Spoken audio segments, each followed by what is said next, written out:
చాలా సంతోషం. ఎన్నో రోజులుగా మన ఆదిలాబాద్ జిల్లాలో ఎప్పుడైతే డీసీసీ మరి ఎవరెవరికి పార్టీ పదవులు వస్తాయి, నామినేట్ పదవులు వస్తాయనే అవకాశాన్ని చూసినాం. ఆ రోజు వచ్చేసింది. మరి ఈ వేదికను చూస్తే చాలా సంతోషం. మరి నేను నాయకులకు విజ్ఞప్తి ఒకటే చేస్తున్నా, ఇక్కడ ఏముందంటే ఇంకొక నాయకుని దగ్గర కార్యకర్త కలిసిపోతే ఆయన దగ్గర నువ్వెందుకు పోయినావనే తలబాటుతో కార్యకర్తలు ఇటు కాకుండా సరేషన్ ఇస్తున్నారు. సార్, మీరు వేదిక మీద ఉన్న నాయకులే సరిదిద్దవలసిన అవసరం. మీ నాయకులు అన్నప్పుడే మీరే అందరినీ మీ భుజాన వేసుకొని నడవాలి. కానీ కార్యకర్త పాపం ఎవరిని ఏం అడగడు, పెద్దగా అడగడు.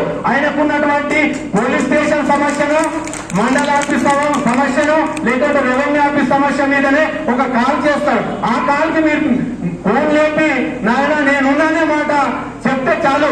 సూర్యుడు ఉదయిస్తున్నాడు, లేకుండానే నాయకులు కావాలి ఈ రోజు కాంగ్రెస్ పార్టీలో. కాబట్టి మీరున్నారు అందరినీ వేదిక. కాబట్టి మీకు ఒక్కడేసారి పాదాభివందనం చేస్తున్నా.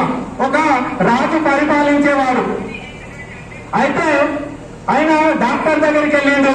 డాక్టర్ దగ్గరికి వెళ్ళిన తర్వాత, సార్ నా కళ్ళకు ఏదో రకంగా అవుతుంది అంటే డాక్టర్ ఏమన్నాడంటే, నీవు పచ్చదనాన్ని మాత్రమే చూడాలి, పచ్చదనాన్ని మాత్రమే చూడాలంటే ఆ రాజు డాక్టర్ నుంచి ఇంటికి వచ్చేసిన తర్వాత ఇట్లనే ఈ గార్డెన్ అంతా ఇల్లన్నమాట. మొత్తం ఇట్లాంటి గ్రీన్ పరదలు పెట్టిండు. మొత్తం ఎక్కడ చూసినా ఇంటిని కూడా పచ్చదనం పోసిండు, కలరు ఆకిలో కూడా అన్ని గ్రీన్ పరదలు కట్టిండు. డాక్టర్ పిలిచిండు. డాక్టర్ వచ్చిన తర్వాత, అరే ఇదేంటి రాజుగారు అంటే, లేదు మీరు గ్రీన్ చూడాలన్నారు కదా, అందుకే గ్రీన్ నేను అంత పచ్చదనాన్ని నా ఇంటిని చేసిన అని రాజుగారు ఆ డాక్టర్ కి చెప్పడం జరిగింది. అయితే డాక్టర్ దానికి రిటర్న్ గా, అరే ఎంత పెద్ద చేసే బదులు, ఎంత ఖర్చు చేసే బదులు నీవు నీ కళ్ళ జోడు గ్రీన్ పెడితే అయిపోతుంది కదా అని ఆయన అన్నాడు. అయితే నేననేది ఏంటంటే, మీరు మీ దృష్టిని మార్చండి పెద్ద నాయకులనే, మీ ఆలోచన విధాన్ని మార్చి కార్యకర్తలను చూడండి అనేది నా ఉద్దేశం. దీని సారాంశం తప్ప ఏదో వాడో వీడనేది కాకుండా. ఎందుకంటే ఈ రోజు రేవంత్ అన్న గారు చాలా ప్రజా పరిపాలనలు ప్రజలు ఏదైతే చెప్తారో అదే చేయాలన్న తపనతో విచ్చేసినారు. కాబట్టి కార్యకర్తలు కూడా గత 10 సంవత్సరాలుగా టీఆర్ఎస్ పోరాటం చేస్తూనే వస్తున్నారు. కాబట్టి వారు కూడా ఎన్నో అవకతవకలు, అవమానాలు పడి వారికి అడ్డంగా నిల్చొని పార్టీలో నిల్చున్నారు. కాబట్టి వారికి పదవులు ఇవ్వాలి ఖచ్చితంగా అనేది నేను విజ్ఞప్తి చేస్తున్నా సార్. ఎందుకంటే ఈ రోజు అందరికీ తెలుసు, స్థానిక సమరం మొదలైంది 27 నుంచి ఈ రోజు మళ్ళీ కాంక్షమాడ దీపాటిలో నామినేషన్ జరుగుతున్నాయి. మరి సర్పంచ్ ఇప్పుడు మనకు ఏంటంటే, మన నాయకుడు అనేవాడు అక్కడ సర్పంచ్ ఉంటే ఆ పరిధిలో ఉన్నటువంటి సమస్యలు మన ఏవైతే మన కాంగ్రెస్ ప్రభుత్వం పెడుతున్నటువంటి సంక్షేమ పథకాలు కూడా ప్రజల్లోకి వెళ్తాయి. కాబట్టి ఖచ్చితంగా అందరూ కూడా మన కార్యకర్తనే గెలిచేటట్టు అందరూ ప్రయత్నించాలి. కాబట్టి మనం అందరం కూడా ఏకతాటిపై వచ్చి ఈ రోజు నరసన్నకు విజ్ఞప్తి చేసేది, ఒక నాయకుడు ముందు నడుస్తున్నాడంటే అనేక రకాల ముళ్ళు వస్తాయి, బండలు వస్తాయి, అన్ని వస్తాయి. వాటిని పక్కన దారిని తీసుకుంటూ పోతున్న జీవితం అనేది ఏర్పడతాయి. కాబట్టి లహరోं से डरकर नौका पार नहीं होती, कांग्रेस का कोशिश कभी हार नहीं होती.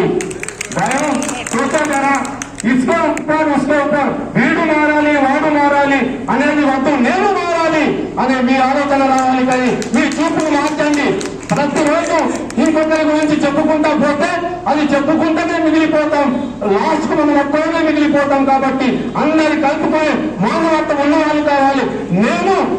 నేను అనే 2 అక్షర పదంలో 2 అంశాలు ఉన్నాయి. నేను అనే పదం 2 అక్షరాలలో, నేను అనే దానిలో అహం, ఆప్యత. అహాన్ని వదిలిపెట్టండి, ఆప్యతను పెంచండి, మీరు నాయకులు అవుతారు. కాబట్టి అహం అనేది ఎప్పటికీ పనికిరాదు. ఒక రోజు మనల్ని కూడా మూలన కూర్చోబెడుతుంది. కాబట్టి మనం అందరం కూడా ఈ రోజు అవకాశం వచ్చింది. డిసిసి గారు ఉన్నారు, ఇక్కడ మాజీ పార్లమెంట్ సభ్యులు ఉన్నారు, మాజీ శాసనసభ్యులు ఉన్నారు, పోటీ చేసిన వ్యక్తులు ఉన్నారు. దీనికన్నా పెద్ద మాన్పవర్ కాంగ్రెస్ పార్టీకి ఏం కావాలి? చాలా పెద్ద బలమైన, మనం అనుకుంటున్నాం జిల్లాలో బలం లేదు, ఎంత పెద్ద బలం కాదా? నాయకత్వ బలం లేదా? ఎందుకు భయపడాలి? కాబట్టి మనం అందరం నిల్చొని ఈ రోజు ఎంపీటీసీ, జడ్పీటీసీలు అన్ని గెలిస్తే రేపు మరి 5 సంవత్సరాలు సంవత్సరాలు రాబోయే 5 సంవత్సరాలు కూడా ఇక్కడ ఎంపీలు అయ్యే వారు ఉన్నారు, ఎమ్మెల్యేలు అయ్యే వారు ఉన్నారు. కాబట్టి కార్యకర్తలు చచ్చిపోతే నాయకులు చచ్చిపోతారు. జాగ్రత్త, నాయకులే కార్యకర్తలను కాపాడండి. కాబట్టి మీకు వినతి చేస్తున్నా, ఖచ్చితంగా అందరినీ ఒకే మార్గంలో ఒకే దారిలో తీసుకెళ్తారని వేదిక మీద ఉన్న పెద్ద నాయకులకు విజ్ఞప్తి చేస్తున్న. జై హింద్, జై కాంగ్రెస్.